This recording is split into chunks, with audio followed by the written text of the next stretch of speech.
রাগ তো হবে না। দিন আর দিন ভুট্টা দুইবার করে উপার্জন করে দুইবার বিক্রি করতাম আর গোডাউনে জমা রাখতাম। জি, একবার তাকিয়ে দেখুন নিজের দিকে। আল্লাহ রাব্বুল আলামিন কত নিয়ামত দিয়েছেন।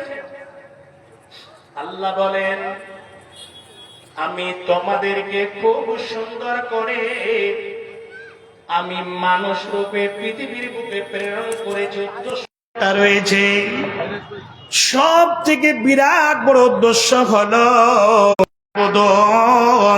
আমি মানব জাতিকে খাস করে এবং জিন জাতিকে সৃষ্টি করেছি আমার ইবাদত বান্দেগীর জন্য, আমার পুজো পাঠ করার জন্য, আমার দাসত্ব করার জন্য। হে বাপজান আমার, আল্লাহ রাব্বুল আলামিন আমাদের কাছে এক টাইম দুই টাইম করে 5টা ওয়াক্ত নামাজের জন্য দিয়েছেন। আল্লাহ বলেন, বান্দা শুধু তোমাদেরকে যে আমি দুনিয়াতে ঠিকই ইবাদতের জন্য সেটা নয়, 24 ঘন্টা মসজিদে বসে সুবহানাল্লাহ আলহামদুলিল্লাহ করতে থাকবে এটা আমি বলিনি। 24 ঘন্টা ছেলে মেয়ে এই যে ইনকাম করতে হবে তাদের জন্য, বাড়ির জন্য এই যে খাস করে খেতি করতে হবে, জীবিকা নির্বাহ করতে হবে, এই জিনিসটাকে সময়ের মতো রেখে সময় এসে আমার সিদ্ধসানা করে নাও। আবার তুমি জমির বুকে চলে যাও, জমিতে গিয়ে চাষ করো, জমিনের সিনাটাকে চা করো, চিরো পারো, ওখান থেকে ধান পাবে, গম পাবে, সরিষা পাবে। কিন্তু শুনে নাও, আমার খাস করে ইবাদতের মাধ্যম দিয়ে আমার কাছে সব কিছু চাইতে হবে। আমাকে ছেড়ে পৃথিবীর বুকে কোনো জিনিস সম্ভব নয়। ভুট্টা 100 বিঘা লাগিয়েছিলাম, 20 বিঘা ভুট্টাতে সবটি ভুয়া হয়ে গেছে, দানা হয়নি। তো ও যদি ম্যাজকল খেপাও যদি হয় তাও জানছে ভুয়া হয়ে গেছে, তো কার উপরে কেস করব কার উপরে? করে দেন আল্লাহর উপরে একটা মামলা করে দেন না দিল্লি সুপ্রিম কোর্টে, যে কেন ভুয়া হলো। এই জায়গাটাতে আমি যাচ্ছিলাম, হঠাৎ করে অ্যাক্সিডেন্ট হয়ে আমার ছেলেটা মারা গেল বা আমি মারা গেলাম, কি হবে, কি হলো? জীবনটাকে আল্লাহু আকবার, আল্লাহ রাব্বুল আলামিন কেমন করে পরিচালনা করতে হবে গাইড দিয়ে দিয়েছে কোরআনের মধ্যে। কেমন করে চাষ করব, কেমন করে ধান উপার্জন করব, কেমন করে খাবো, কেমন করে রাস্তায় চলবো, কেমন করে নামাজ পড়তে হবে, রোজা রাখতে হবে, মানুষের মতো জীবনটা কেমন করে কাটাতে হবে, এক এক করে সব কিছু বলে দিয়েছে। আর আল্লাহ রাব্বুল আলামিন ওই সমস্ত প্রাণী থেকে আমাদেরকে ভিন্ন করে সৃষ্টি করেছেন।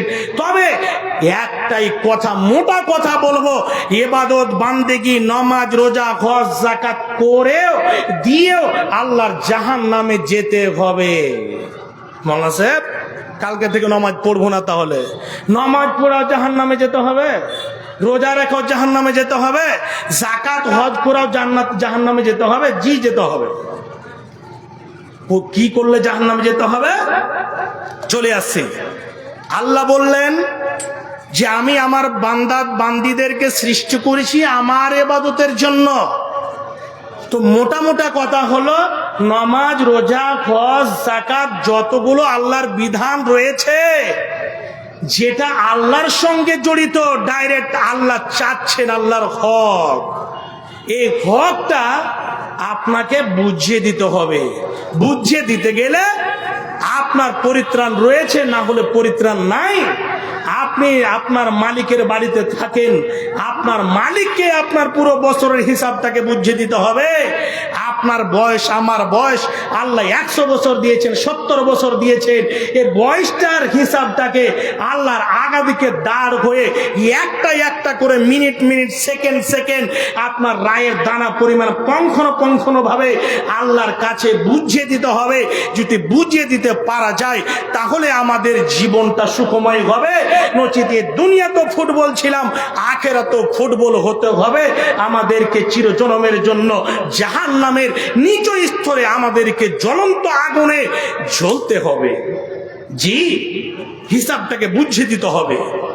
হুকুকুল্লাহ, মোটা কথা আল্লাহর হকটা দিয়ে দিতে হবে। আল্লাহর যে হুকুম আছে হুকুমটা মেনে চলতে হবে, যেটা মানা করেছেন সে মানা হিসাবে মেনে নিতে হবে। দ্বিতীয় নম্বরে কি যেটা মেন ফোকাস দিতে চাচ্ছি আমি, সেটা হচ্ছে হুকুকুল ইবাদ। মোল্লা সাহেব, হুকুকুল ইবাদ কি জিনিস বেশি বলবো না, 3-4টা বলবো। এক নাম্বার, এক বান্দার উপরে কি হক,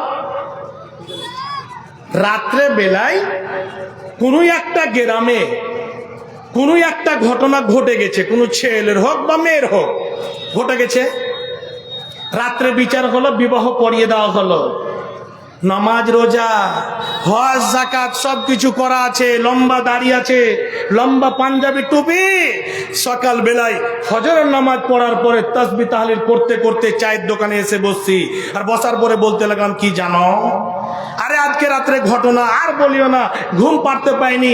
কি হয়েছে না, তো গত রাত্রে আব্দুর রহমানের মেয়ে আব্দুল সাত্তারের ছেলে ধরা পড়েছিল, আর বিচার টিচার করে রাত 2টা হয়ে গেল, জরিমানা করলাম 1 লক্ষ টাকা ছেলেটাকে, আর দিয়ে একটু জুত করে পাবলিকে মেরে দেওয়ার পরে আর বিয়েটা পড়িয়ে দিলাম।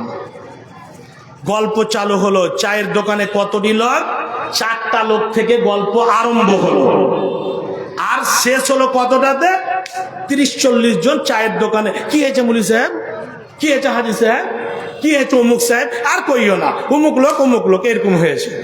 মানে পাত্রে কার কাকে কি বলে, এখন মোবাইল তো এখন চলছে, সারা দুনিয়া হতো দেখছে লাইভ চললে।